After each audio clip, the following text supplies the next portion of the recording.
everyone, welcome to another episode of Video with Eileen. Today I'm going to be showing you how to do the Malasana or Garland Pose. Alright, so we're going to begin by standing ourselves up. You start standing up in your mountain position or Tadasana. And make sure that your feet here are just about hip distance apart.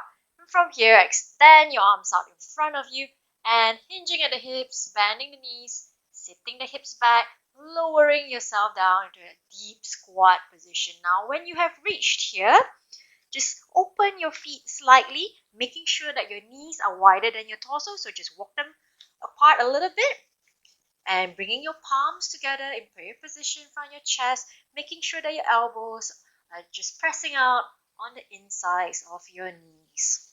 So your toes are pointing out about a 45-degree angle and just staying here in this position.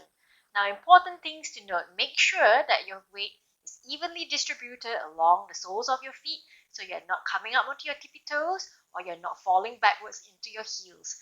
Nice and evenly distributed. Keep your spine lengthened, all the way to the crown of your head, especially your lumbar spine, that is your lower back. And also making sure that when you press your palms together, you're really stretching out your chest, keeping your shoulders upright, so you're not slouching your shoulders forward. Rather, think about keeping them open and stretching out. And also observe that you're not holding any tension in your neck.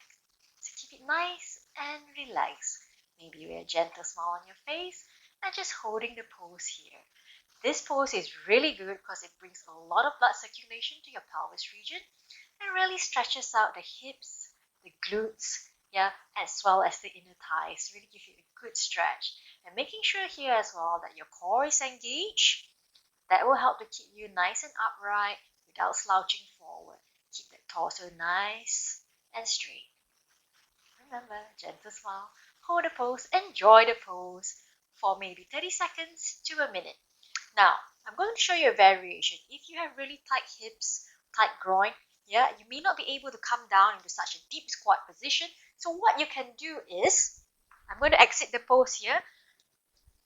Bring some cushions, put them behind you, and observe when I stand up again, I'm going to lower myself down, adjusting my feet here, and notice that gives me some form of elevation, so makes it much easier to come into the pose.